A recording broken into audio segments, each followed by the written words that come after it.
ಬರ್ತಾ ಇರುತ್ತೆ. ನೇರ ಪ್ರಸಾರದ ದೃಶ್ಯವನ್ನ ನಾವು ನೋಡ್ತಾ ಇದ್ದೀವಿ. ರಾಗಿಗುಡ್ಡ ಮೆಟ್ರೋ ಸ್ಟೇಷನ್ ನಿಂದ ಪ್ರಧಾನಿ ನರೇಂದ್ರ ಮೋದಿ ಮೆಟ್ರೋದಲ್ಲಿ ಪ್ರಯಾಣವನ್ನ ಬೆಳೆಸಿದ್ದಾರೆ.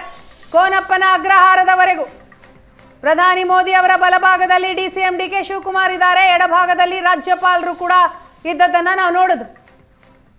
ನೂತನ ಮೆಟ್ರೋ ಮಾರ್ಗಕ್ಕೆ ಮೋದಿ ಚಾಲನೆ ನೀಡಿದ ನಂತರ ಮೆಟ್ರೋದಲ್ಲಿಯೇ ಪ್ರಯಾಣ ಬೆಳೆಸಿರುವಂತದ್ದು. ಅಭಿಷೇಕ್, ವಿದ್ಯಾರ್ಥಿಗಳ ಜೊತೆ ಮಾತನಾಡ್ತಾ ಇದ್ದಾರೆ ಪ್ರಧಾನಿ ನರೇಂದ್ರ ಮೋದಿ.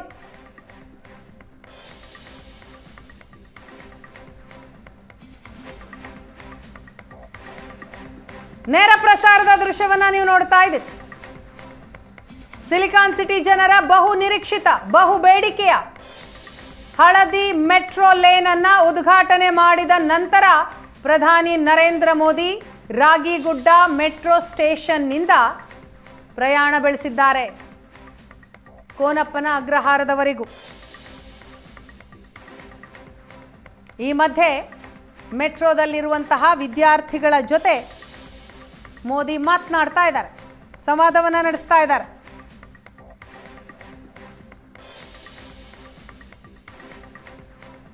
ಮೋದಿ ಅವರನ್ನ ನೋಡೋದಕ್ಕೆ ಬಿಜೆಪಿ ಕಾರ್ಯಕರ್ತರು, ಬೆಂಬಲಿಗರು ಎಲ್ಲರೂ ಕೂಡ ಜಮಾವಣೆಗೊಂಡಿದ್ರು. ಚಾಲನೆಯ ಬಳಿಕ ಮೆಟ್ರೋದಲ್ಲಿ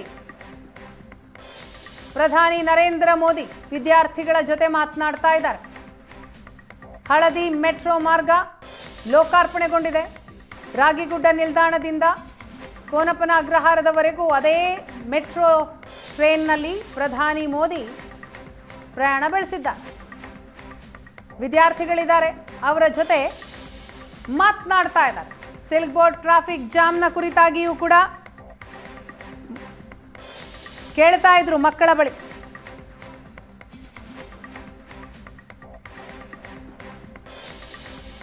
CM Siddaramaiah, DCM DK Shivakumar, ಸಂಸದರಾದಂತಹ ತೇಜಸ್ವಿ ಸೂರ್ಯ, ರಾಜ್ಯಪಾಲರು ಎಲ್ಲರೂ ಕೂಡ ಈ ಸಂದರ್ಭದಲ್ಲಿ ಪ್ರಧಾನಿ ನರೇಂದ್ರ ಮೋದಿ ಅವರಿಗೆ ಸಾಥ್ ನೀಡಿದ್ದಾರೆ. ದೆಹಲಿಯಿಂದ ವಿಶೇಷ ವಿಮಾನದಲ್ಲಿ ಆಗಮಿಸಿದಂತಹ ಪ್ರಧಾನಿ ಮೋದಿ ಮೊದಲಿಗೆ ಕೆಎಸ್ಆರ್ ರೈಲ್ವೆ ನಿಲ್ದಾಣದಲ್ಲಿ 3 ವಂದೇ ಭಾರತ ರೈಲು ಲೋಕಾರ್ಪಣೆಗೊಳಿಸಿ ನಂತರ ನೇರವಾಗಿ ಬಂದದ್ದು ರಾಗಿಗುಡ್ಡ ಮೆಟ್ರೋ ಸ್ಟೇಷನ್ಗೆ. ಅಲ್ಲಿ ಹಳದಿ ಮಾರ್ಗಕ್ಕೆ ಚಾಲನೆ ನೀಡಿದ ನಂತರ ಅದೇ ಟ್ರೈನ್ನಲ್ಲಿ ಪ್ರಯಾಣ ಮಾಡ್ತಾ ಇದ್ದಾರೆ. 4 ಗಂಟೆಗಳಲ್ಲಿ 3 ಕಾರ್ಯಕ್ರಮಗಳಲ್ಲಿ ಮೋದಿ ಭಾಗವಹಿಸಿರೋದು. ಇವರ ಜೊತೆ ಮೆಟ್ರೋದಲ್ಲಿ ವಿದ್ಯಾರ್ಥಿಗಳು ಕೂಡ ಪ್ರಯಾಣವನ್ನು ಬೆಳೆಸಿದ್ದಾರೆ. ಮೆಟ್ರೋದ 3ನೇ ಹಂತದ ಕಾಮಗಾರಿಗೂ ಕೂಡ ಶಂಕುಸ್ಥಾಪನೆಯನ್ನು ನೆರವೇರಿಸಿದ್ರು ಪ್ರಧಾನಿ ನರೇಂದ್ರ ಮೋದಿ.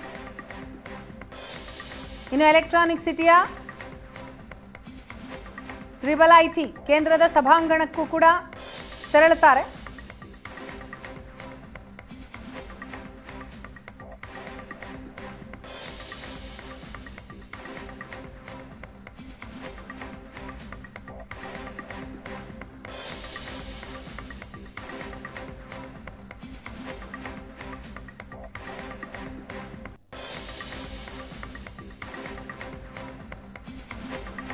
ಬಹು ನಿರೀಕ್ಷಿತ ಯೆಲ್ಲೋ ಲೇನ್ ಉದ್ಘಾಟನೆಗೊಂಡಿದೆ. ಐಟಿ-ಬಿಟಿ ಉದ್ಯೋಗಿಗಳಿಗೆ ಈ ಲೇನ್ ಸಂಚಾರದಿಂದ ಬಹಳ ಅನುಕೂಲ. HSR layout, BTM, Singasandra, Bommanahalli, Jayanagar, Tilak Nagar ಸೇರಿದ ಹಾಗೆ ಹಲವು ವಸತಿ ಪ್ರದೇಶಗಳಿಗೂ ಕೂಡ ಈ ಮೆಟ್ರೋ ಸಂಪರ್ಕವನ್ನು ಕಲ್ಪಿಸುತ್ತೆ. ವಿಶೇಷವಾಗಿ ನಮ್ಮೆಲ್ಲರಿಗೂ ಕೂಡ ಗೊತ್ತು, ಪ್ರತಿಷ್ಠಿತ ಜಯದೇವ ಆಸ್ಪತ್ರೆಯೂ ಕೂಡ ಇದೆ.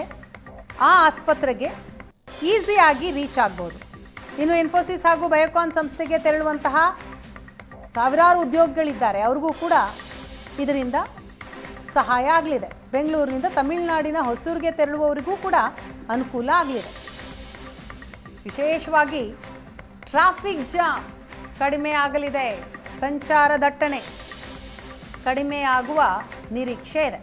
ಮೆಟ್ರೋದಲ್ಲೇ ನಿಂತ್ಕೊಂಡು ಪ್ರಧಾನಿ Modi, CM Siddaramaiah, DCM DK Shivakumar ಪ್ರಯಾಣವನ್ನು ಮಾಡ್ತಾ ಇದ್ದಾರೆ. ರಾಜ್ಯಪಾಲರು ಕೂಡ ಜೊತೆಗಿದ್ದಾರೆ. ಎಲ್ಲರ ಹಾಗೇನೆ ಪ್ರಧಾನಿ ನರೇಂದ್ರ ಮೋದಿಯವರು ಖುದ್ದು ಟಿಕೆಟನ್ನು ಪಡೆದು ಸಂಚಾರವನ್ನು ಮಾಡ್ತಾ ಇರೋದು.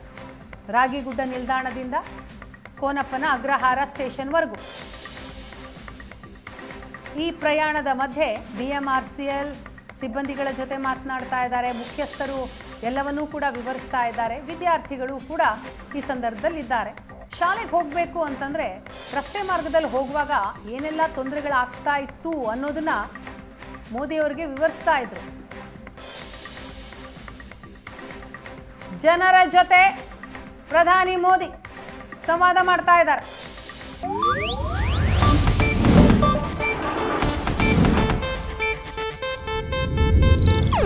ಇದು ಏಷ್ಯಾನೆಟ್ ನ್ಯೂಸ್ ನೆಟ್ವರ್ಕ್ ಪ್ರಸ್ತುತಿ.